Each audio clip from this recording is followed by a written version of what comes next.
요한복음 특강 63번째 시간입니다. 오늘은 요한복음 13장 23절부터 30절까지 말씀드리도록 하겠습니다. 내가 하는 그 일을 속히 행하라가 되겠습니다. 누구에게 하신 말씀이죠? 가룟 유다에게 하신 말씀입니다. 지난 시간에는 성경 기록이 성취되게 하려 함이니라는 제목으로 말씀을 드렸습니다. 자, 이 말씀은 가룟 유다의 배반을 가리켜 한 말씀입니다. 가룟 유다의 배반은 시편 41편 9절에 예언되어 있었습니다. 진정 제 자신의 친한 친구 곧 제가 신뢰하였고 저의 빵을 먹었던 친구가 저를 대적하여 그의 발꿈치를 들었나이다. 주님께서는 이 시편의 예언 구절을 인용하심으로써 그분께 일어날 모든 일을 알고 계셨음을 입증하셨던 것입니다. 예수 그리스도께서는 유다 이스카리옷을 두고 요한복음 6장 70절에서 그러나 너희 중 하나는 마귀가 아니냐고 말씀하셨습니다. 예수 그리스도께서는 처음부터 그가 마귀인 것을 아시면서도 그를 열두 제자 가운데 한 사람으로 포함시키셨던 것입니다.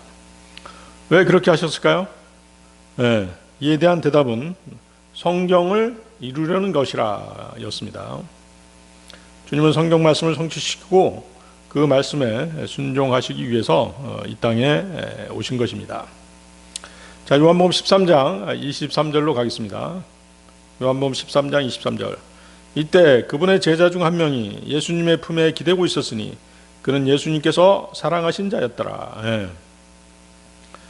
자, 예수님께서는 공생의 기간 동안 다른 11명의 제자와 마찬가지로 유다에게도 겸손과 은혜와 온유와 친절로서 대해 주셨습니다.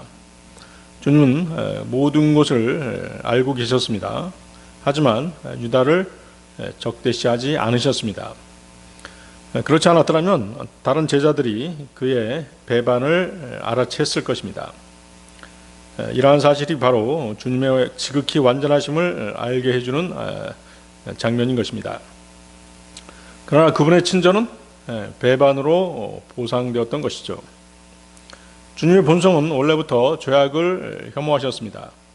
그럼에도 유다에 대해 내색을 하지 않으신 것은 하나님 아버지의 뜻과 그분의 권위에 복종하시기 위해서였습니다. 그렇게 하심으로써 잔인한 십자가 고난을 견디신 것입니다.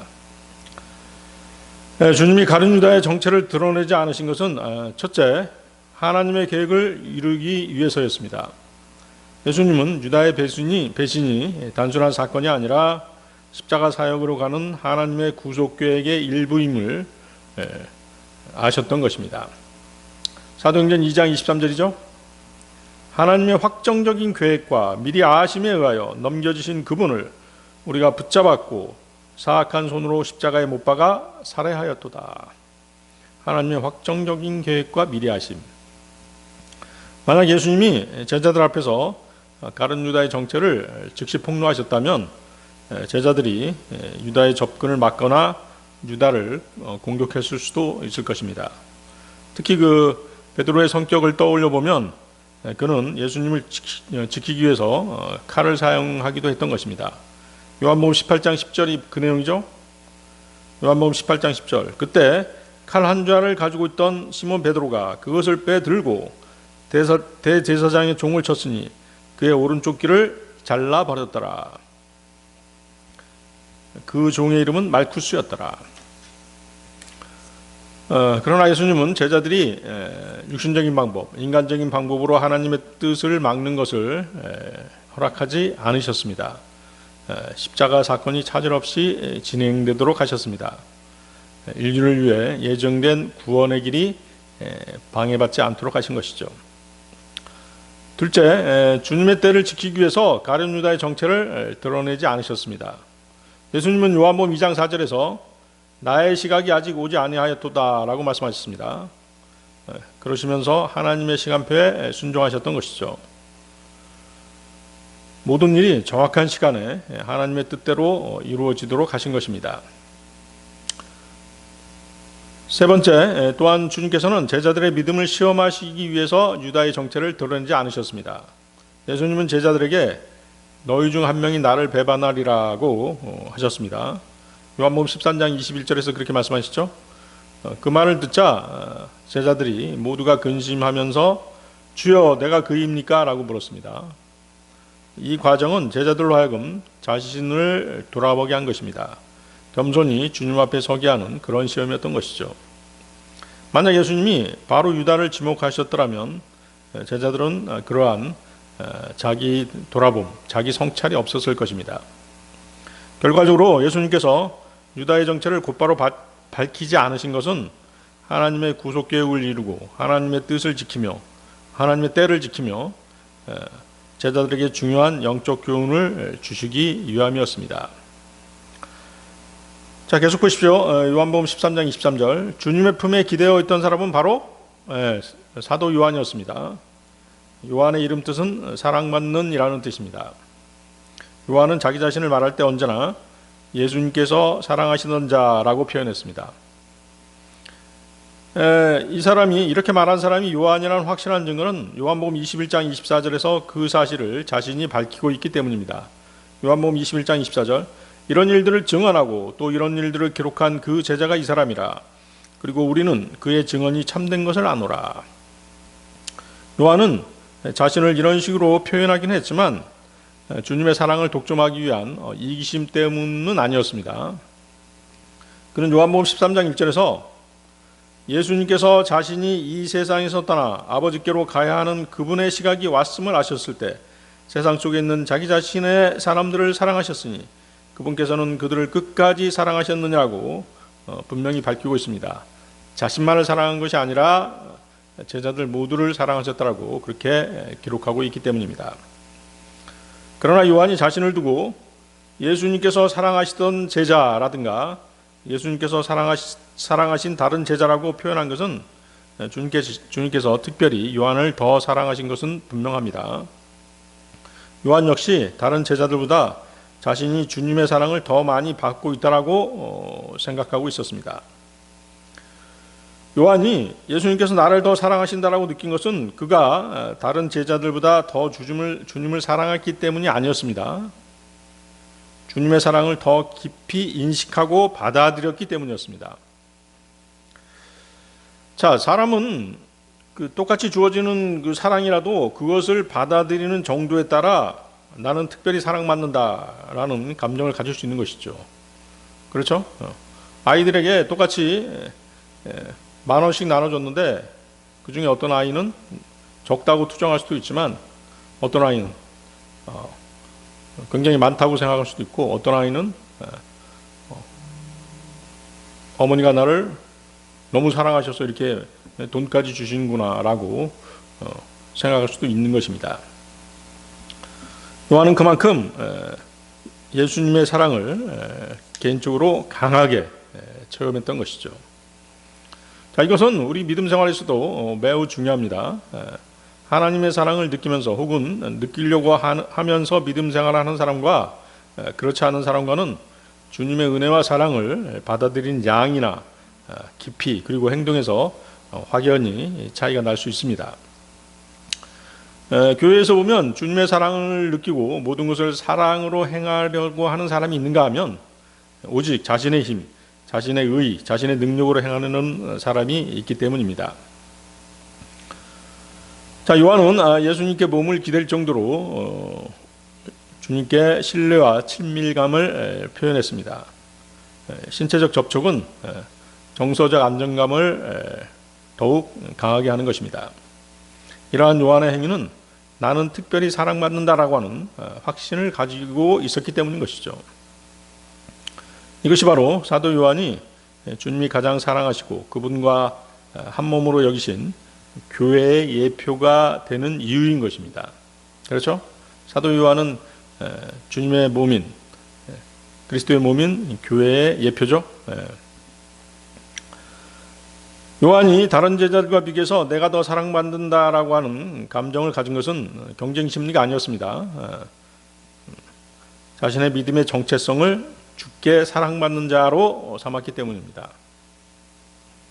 요한은 그것을 자기 가치나 자기 노력이나 자기 성취가 아니라 주님과 함께하면서 체험하고 확립했던 것이죠.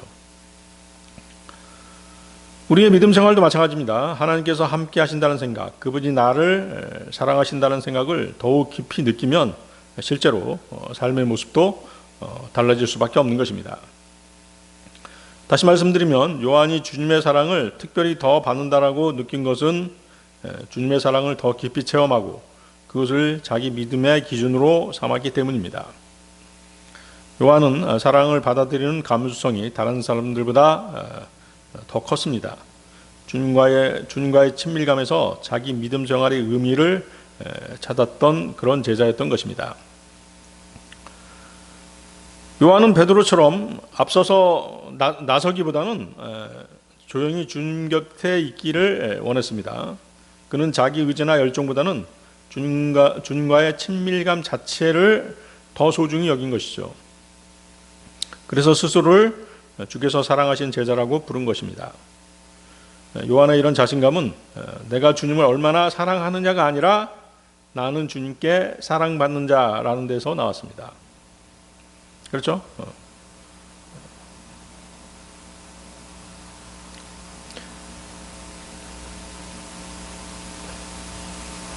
사랑받기 위해서 태어났다라고 하는 그런 CCM인가요? 뭐 CCM을 잘 듣지는 않습니다만 그 가사가 대단히 좋던데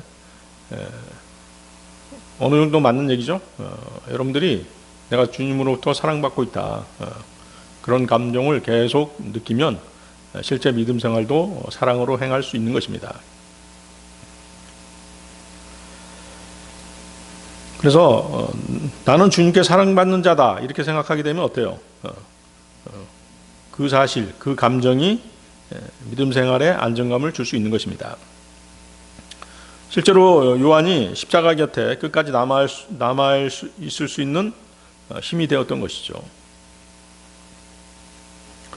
자, 이러한 사실이 중요한 것은 그리스도인이 주님과 친밀하고 막힘없이 교제하며 동행하는 삶을 산다면 모든 일에 있어서 막힘이 없을 것입니다. 모든 일에 형통할 것입니다. 자, 요한복음 13장 24절 25절로 가겠습니다. 13장 24절 25절. 그러므로 시몬 베드로가 그에게 신호를 보내서 그분께서 언급하신 자가 누가 될지 그로 하여금 여쭙게 하였더라. 그때 예수님의 가슴에 기대고 있던 그가 그분께 말씀드리기를 주여 누구니까 하니라. 예. 자, 누가 배신할 자냐 그렇게 지금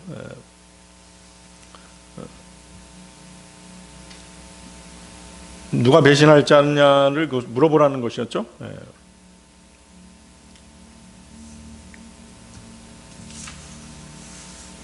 자, 마태 마가복음을 보면 자, 이 부분에서 제자들이 그게 저희니까라고 물은 것으로 기록되어 있습니다. 그러나 요한은 그런 식으로 묻지 않았습니다. 주여 누구니까라고 묻죠. 예. 자, 그게 저희니까 하고 저희니까 그게 나입니까? 배반할 자가 나입니까? 이렇게 물어보는 것하고 주여 누구니까 묻는 것하고는 차이가 있죠. 예. 요한은 절대로 자기 자신을 의심해 본 적이 없는 것입니다. 주님에 대한 믿음에 있어서 그는 흔들림이 없었습니다. 요한은 성격이 아주 고든 사람이었습니다. 그런 만큼 주님에 대한 믿음이 흔들리거나 생각이 오락가락하지 않았던 것입니다. 반면에 베드로와 같은 경우는 믿음이 흔들려서 주님을 3번 부인하게 되죠. 또 스스로 그 성격 때문에 공경에 빠지기도 합니다.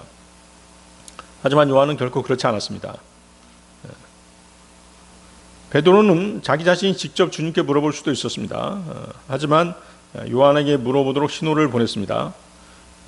최후의 만찬에서 요한은 예수님 곁에 누워 있었고 베드로는 조금 떨어진 자리에 있었습니다.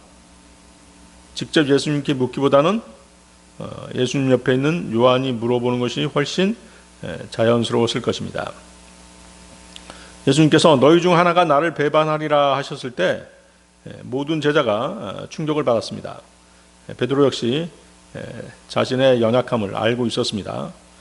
그러기에 혹시 나도 주님을 실망시킬 수 있지 않을까라는 그런 걱정이 앞선 것이죠. 그런 두려움이 생긴 것입니다. 그래서 직접 묻기보다 주님 곁에 있는 요한을 통해 간접적으로 확인하고 싶었던 것입니다. 베드로는 평소 주도적이고 직설적인 성격의 소유자였습니다. 하지만 이 순간만큼은 주님과 특별히 가까운 요한에게 의지했습니다. 이는 불안할 때 신뢰할 수 있는 사람에게 의지하려는 그런 심리 때문입니다.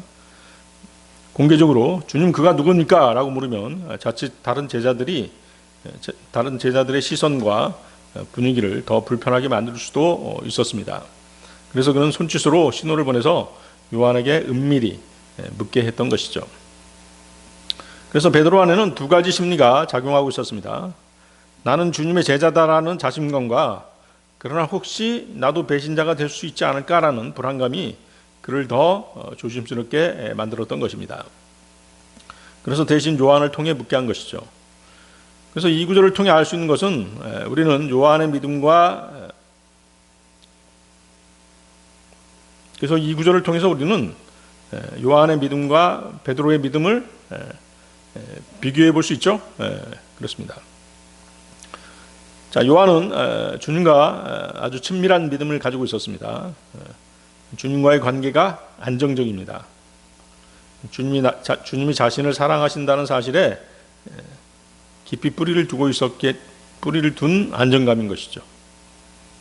두려움 없이 담대하게 주님께 나아갑니다. 기도할 때도 담대합니다. 삶의 어려움이 와도 주님이 나를 붙드신다라고 하는 그런 평안이 늘 함께하고 있습니다. 요한처럼 주님의 품에 기대는 성도는 주님과의 그 사랑의 관계에서 안정감을 얻습니다. 이 사랑을 또한 다른 사람들에게도 자연스럽게 흘려보내는 사람인 것이죠. 반면 베드로는 열정적이지만 불안정한 믿음의 소유자입니다. 주님을 향한 사랑과 열정은 누구보다도 컸습니다. 하지만 자기 연약함과 실패의 경험 때문에 흔들리기도 합니다. 주님께 충성하려는 마음은 크지만 위기 상황에서는 불안감 때문에 뒤로 물러서는 것입니다. 예를 들어 기도와 봉사에 열심이지만 마음속으로 내가 주님을 끝까지 붙잡을 수 있을까라는 두려움이 섞여 있는 것이죠. 베드로는 주님의 뜻을 알고 주님의 뜻을 적극적으로 알고 싶어 했던 그런 성격의 소유자였습니다. 하지만 직접적으로 물어보기보다는 그의 성격상 어때요? 더 영적으로 가까운 사람, 목회자나 지인 등을 통해 확인하는 의존성이 나타날 수 있는 그런 성격이었던 것입니다. 그래서 교회 안에는 요한과 베드로 두 사람이 모두 있습니다. 주님은 두 유형 모두를 사랑하십니다. 둘 다 의의 도구로 사용하십니다. 요한에게는 친밀감을, 베드로에게는 열정을 통해 주님의 일을 맡기셨습니다. 중요한 것은 자신의 성향을 알고 주님 앞에서 성숙해가는 태도입니다. 요한 형태의 성도는 사랑의 친밀감 속에 안주하지 말고 적극적인 헌신으로 나아가야 합니다. 베드로 형의 성도는 두려움과 불안을 주님께 맡기고 요한처럼 친밀하게 주님 품에 기대는 그런 훈련이 필요한 것입니다. 요한과 베드로는 서로 다른 심리와 믿음의 유형을 보여주지만 둘 다 주님께 소중한 제자들이었습니다. 오늘 우리도 주님 앞에서 요한의 친밀함과 베드로의 열정을 함께 배우는 것이 필요합니다. 자, 요한복음 13장 26절로 가겠습니다. 요한복음 13장 26절. 예수님께서 대답하시기를 내가 빵 조각을 찍은 후에 그것을 주는 자가 그니라 하셨느니라. 그런 다음에 그분께서 그 빵 조각을 찍으신 후 친히 그것을 시몬의 아들인 유다 이스카리옷에게 주셨더라. 자, 이 대답은 이제 요한에게만 하신 말씀입니다. 다른 제자들은 아직 주님을 배반할 자가 유다 이스카리옷이라는 사실을 모르고 있습니다. 그 빵은 당연히 누룩이 들어있지 않는 유월절 빵이었습니다. 고대 유대 그 문화에서는 그 음식을 찍어서 다른 사람에게 직접 건네주는 것은 친절과 우호의 표시였습니다. 예수님은 유다가 이미 마음속으로 배신을 계획하고 있는 것을 아셨습니다. 하지만 끝까지 사랑을 보여주신 것입니다. 제자들은 누가 주님을 배반할 것인가에 대해 매우 궁금했습니다. 주님은 빵 조각을 건네주는 행동으로 그 정체를 조용히 드러내신 것이죠. 즉 빵 조각을 건넨 것은 은혜의 표시이기도 했지만 동시에 배신자가 누구인지 나타내는 표시이기도 했던 것입니다. 아울러 빵 조각은 그분의 몸을 상징하죠. 예. 자, 우리 주의 만찬에서 빵을 떼지 않습니까? 바로 그 빵은 주님의 몸을 상징한다라고 말씀드렸습니다. 그래서 주님께서 빵을 떼서 찍어서 유다에게 준 것은 그분을 팔 것을 정확하게 알게 해주신 것입니다. 고린도전서 11장 23절 24절인데요. 자, 우리 그 주의 만찬 때 항상 읽는 그런 성경 구절이죠. 고린도전서 11장 23절 24절. 주 예수께서 곧 그분께서 배반당하시던 바로 그 밤에 빵을 집으셨느니라. 그리고 그분께서 감사들을 드리셨을 때 친히 그것을 찢으시고 말씀하시기를 받아서 먹으라. 이것은 너희를 위하여 찢어진 나의 몸이라. 나를 기억하는 가운데 이것을 행하라 하셨느니라. 주님의 은혜의 손길을 받았지만 유다는 끝내 주님을 팔아넘겼습니다. 주님의 사랑을 받았으면서도 자기 욕심에 따라 사탄의 유혹을 선택한 것입니다. 그래서 이 장면은 하나님의 은혜를 받은 사람이 그 은혜를 거부할 수도 있다라고 하는 그런 교훈을 보여주고 있는 것입니다. 지난 시간에 공부했던 시편 41편 9절이 그 말씀이었죠. 진정 제 자신의 친한 친구 곧 제가 신뢰하였고 저의 빵을 먹었던 친구가 저를 대적하여 그의 발꿈치를 들었나이다. 다윗 곁에 있던 그 책사 아히토펠이죠. 아히토펠은 다윗과 함께 음식을 나누던 가까운 친구였습니다. 그러나 그는 나중에는 압살롬의 반역을 돕기 위해 다윗을 배반했던 것이죠. 그래서 시편 41편 9절이 바로 예수님과 가룟 유다의 관계를 알게 해주는 예표였던 것입니다. 예수님께서 유다에게 빵 조각을 주신 것은 너는 내 식탁에서 먹고 내 사랑을 받은 자인데 왜 나를 배반하느냐는 그런 의미였던 것입니다.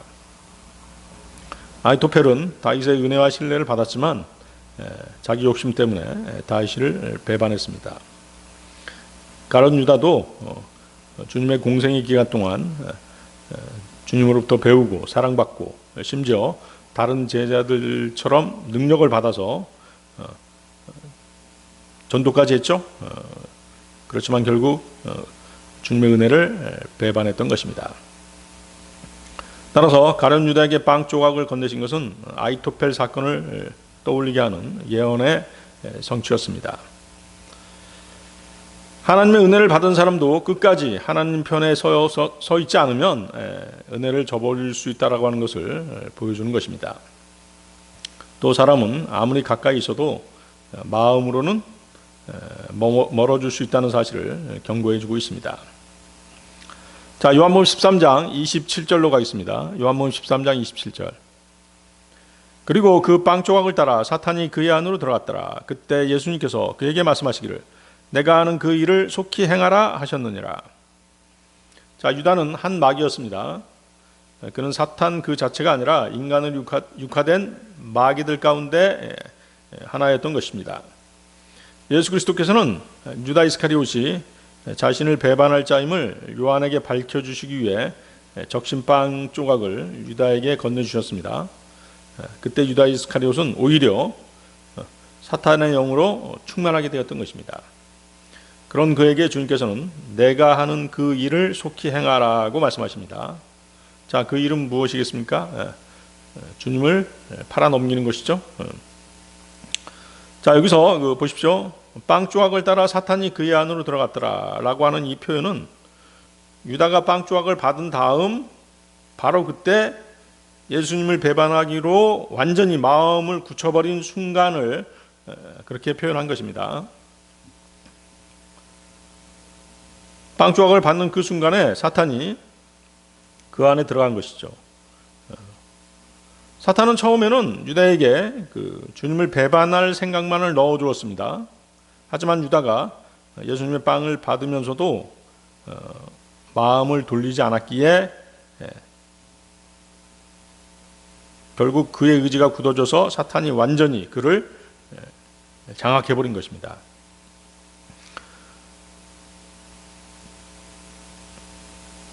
그렇죠? 예수님께서 유다에게 빵을 주신 것은 그래서 단순한 어떤 그 식사 행위가 아니라 배신 행위의 결정적인 순간이었던 것이죠. 그 사실을 성경은 빵을 통해 표현하고 있는 것이죠. 빵을 마치 사탄이 가룟 유다의 마음을 조종할 통로 역할을 한 것으로 그렇게 표현한 것뿐입니다. 그러니까 유다의 영적 선택의 확정을 드러내는 표현이었던 것이죠. 사탄은 인간의 마음과 의지를 통해서 역사합니다. 빵을 통해서 역사하는 건 아니잖아요. 영적으로 주님의 사랑이 거절당했습니다. 가룟 유다는 주님의 은혜 대신 악한 선택을 한 것입니다. 주님에 대한 믿음 대신 사탄을 영접했던 것입니다. 그래서 에베소서 4장 27절은 또한 마귀에게 틈을 주지도 말라고 말씀하시고, 베드로전서 5장 8절은 정신을 차리고 깨어 있으라. 이는 너희의 대적 마귀가 울부짖는 사자처럼 자신이 삼킬 수 있는 자를 찾아 두루 다니기 때문이라고 경고하신 것입니다. 자, 유다는 이미 배반할 마음을 품고 있었습니다. 예수님께서 친히 빵을 건네시는 순간 사탄의 영향력이 그에게 미쳤던 것이죠.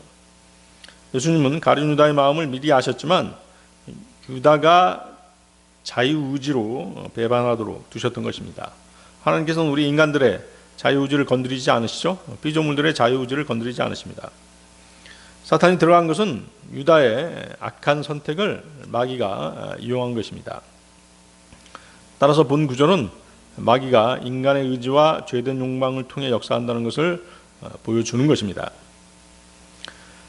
내가 하는 그 일을 속히 행하라. 주님은 이렇게 말씀하셨죠. 이 말의 뜻을 이제 헤아려 보면 나는 죽임당할 어린 양으로 팔려갈 준비가 되어 있다. 너는 가서 내가 그토록 하고자 하는 그 일을 행하라. 나는 너에게 저항하지 않고 아버지 뜻에 따르겠다. 이렇게 말씀하신 것입니다. 이 말씀을 하심으로써 주님과 가룟 유다 사이의 제자 관계가 완전히 정리되어 버린 것입니다. 유다는 사도직을 박탈당했고 자신의 정해진 길을 가야 했습니다. 그 길은 악의 길이었습니다. 그 길은 영원한 멸망의 길이었던 것입니다. 자, 요한복음 13장 28절로 가겠습니다. 요한복음 13장 28절. 이때 그분께서 이것을 그에게 무슨 의도로 언급하셨는지 식탁에 있는 사람은 아무도 몰랐더라. 자, 주님께서 유다 이스카리옷에게 내가 하는 그 일을 속히 행하라고 말씀하셨습니다. 유다는 이미 영적으로 사탄과 완전히 결합된 그런 상태였죠. 요한복음 6장 70절인데요. 예수님께서 그들에게 대답하시기를 내가 너희 12를 선택하였는데 너희 중 하나는 마귀가 아니냐 하셨느니라. 예수님이 유다에게 빵을 주신 순간 그의 마귀적 성향이 행동으로 드러나서 배반이 구체적으로 실행된 것입니다. 하지만 다른 제자들은 내가 하는 그 일을 속히 행하라는 그 말씀이 무엇을 의미하는지 이해하지 못하고 있었습니다. 물론 요한 한 사람은 알고 있었습니다. 주님께서는 사도 요한을 특별한 방식으로 사랑하셨습니다. 주님께서는 교회를 사랑하셔서 교회를 위해서 자신을 주신 분이기 때문이죠. 요한이 교회의 예표라고 말씀드렸죠. 에베소서 5장 25절 남편들아 너희의 아내들을 사랑할지니 곧 그리스도께서도 교회를 사랑하시어 교회를 위하여 자신을 주셨던 것 같이 사랑하라. 자, 교회는 그리스도의 몸입니다. 또 교회는 장차 그리스도의 신부가 되죠. 식탁에 앉아있는 제자들 가운데 오직 교회의 예표인 요한에게만 가룟 유다가 마귀이고 장차 적그리스도가 누구인지 제시해 주신 것입니다. 사도행전 1장 25절인데요. 사도행전 1장 25절. 유다는 불법으로 인하여 이 사도직에서 떨어졌으니 그가 자기 자신의 처소로 가고자 함이었나이다. 자, 자기 자신의 처소. 가룟 유다는 마귀였는데 그의 처소가 따로 있었다는 것이죠. 가룟 유다가 자살한 후 돌아간 그의 처소는 끝없는 구렁이었습니다. 계시록 9장 11절에 나오죠. 계시록 9장 11절. 그리고 그것들은 자기들을 다스리는 왕을 두었으니 그는 끝없는 구렁이의 천사니라. 그의 이름은 히브리어로 아바돈이라.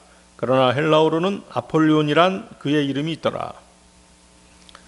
자, 가룟 유다는 끝없는 구렁이의 천사로서 장차 적그리스도가 되어서 이 땅에 다시 나타날 것입니다.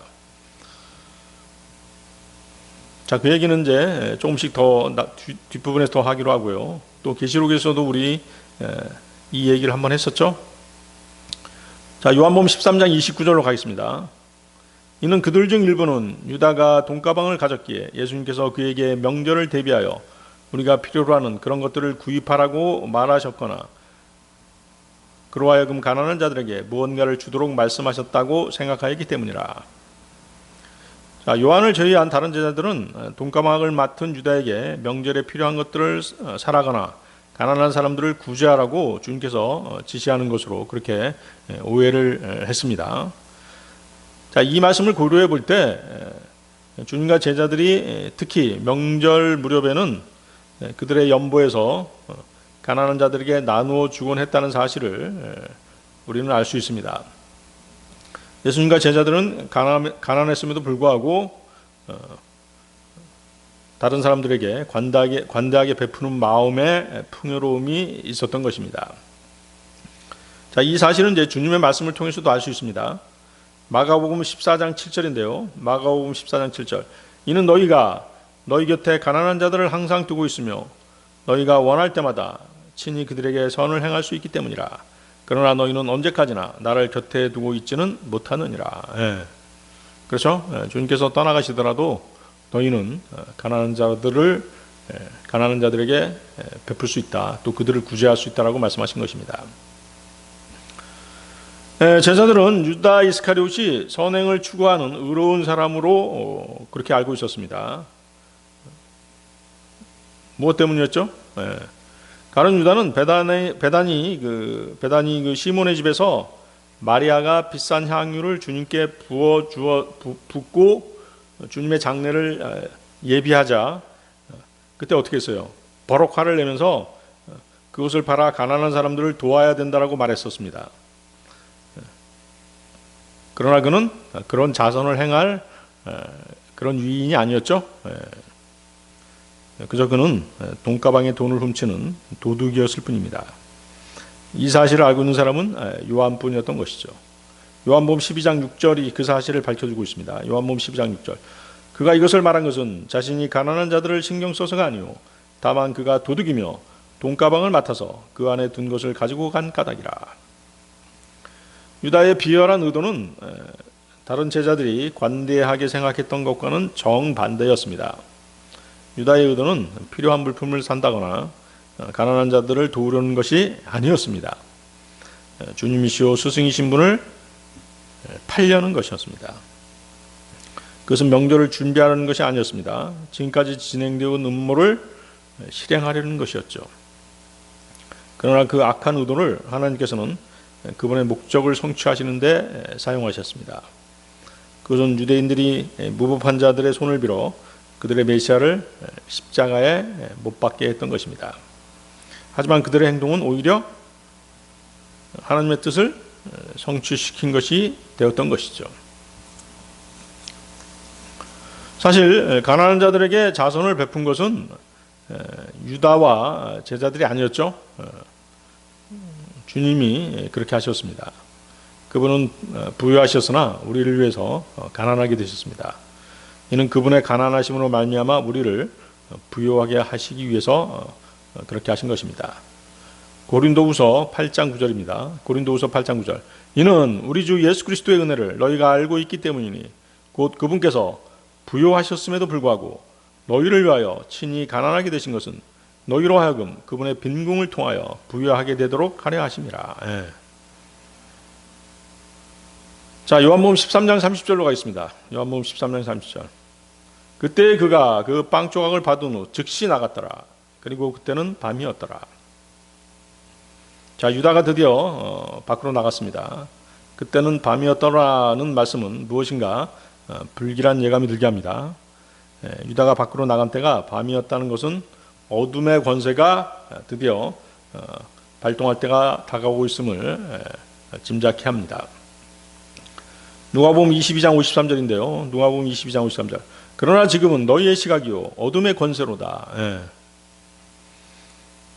마귀는 세상에서 어둠을 조장하는 자입니다. 유다가 나간 때는 마침 밤이었습니다. 이 세상에 일어나고 있는 범죄의 대부분이 어두운 밤에 일어난다는 것은 일반적으로 우리가 아는 사실입니다. 요한복음 3장 19절인데요. 요한복음 3장 19절. 그런즉 이것이 정죄의 근거니 곧 빛이 세상 속으로 왔으나 사람들이 그들의 행실들이 악함으로 빛보다는 도리어 어둠을 사랑한 것이라. 그리고 이 사실은 유다의 혼에 있어서도 밤이었던 것입니다. 왜냐하면 그가 참빛이신 분으로부터 등을 돌렸기 때문입니다. 카인처럼 그도 하나님 앞에서 떠나간 것입니다. 또 발라암처럼 그는 불의 싹을 사랑한 것입니다. 그리고 아이토펠처럼 그는 가까운 친구를 배반한 것입니다. 그때는 밤이었습니다. 그러므로 그것은 파멸의 아들이 그의 어두운 행위를 시행하기에 적합한 때였습니다. 그는 즉시 밖으로 나갔습니다. 그의 발은 피 흘리는데 빨랐던 것입니다. 주님의 생명의 빛은 이제 더 이상 그에게 비추이지 않을 것입니다. 가룟 유다는 마귀였고 영원히 잃어버린 자였던 것입니다. 요한복음 17장 12절인데요. 제가 세상 속에서 그들과 함께 있는 동안 저는 그들을 당신의 이름으로 지켰나이다. 당신께서 제게 주신 자들을 제가 지켰으며 파멸의 아들을 제외하고는 그들 중 아무도 잃어버린 바 되지 아니하였으니 성경 기록이 성취되게 하려 함이니이다. 파멸의 아들은 바로 유다 이스카리옷을 가리키고 있는 말입니다. 그는 장차 나타날 적그리스도입니다. 그에 대해서 데살로니가후서 2장 3, 4절에서 데살로니가후서 3, 4절 한번 보십시오. 거기 적그리스도에 대해서 설명하고 있죠. 데살로니가후서 3, 4절 파멸의 아들을 정확하게 나오고 있습니다.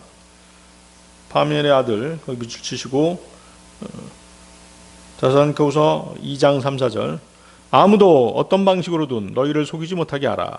이는 먼저 떨어져 나가는 일이 오지 않으면 배교죠. 떨어져 나가는 일 떨어져 나가는 일이 오지 않으면 그날이 오지 않을 것이요. 그러고 나서 그 죄의 사람 곧 파멸의 아들이 드러나지 않으면 그날이 오지 않을 것이기 때문이라. 대환란을 말씀하시는 것이죠. 계속 보시겠습니다. 4절 그는 대적하는 자요 하나님이라고 불리거나 경배를 받는 모든 것 위로 자기 자신을 크게 높이는 자니라. 그렇게 하여 그가 하나님처럼 하나님의 성전 안에 앉아 자신이 하나님이라고 스스로를 내보이느니라. 그렇죠? 대환란 때죠. 적그리스도가 이제 장차 지어질 유대인의 제3성전 거기에 앉아서 자칭 이제 하나님처럼 행세하는 것입니다. 그리고 이제 세상을 지배하는 것이죠. 그래서 데살로니가후서 2장 3, 4절에서도 파멸의 아들이 등장합니다.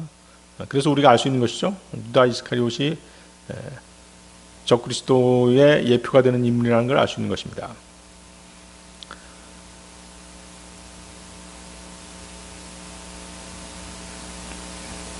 거기 다시 보십시오. 파멸의 아들을 제외하고는 그들 중 아무도 잃어버린 바 되지 아니하였으니. 자, 이 말씀은 파멸의 아들 유다 이스카리옷이 구원받았다가 떨어져 나갔다는 그런 말씀이 아닙니다.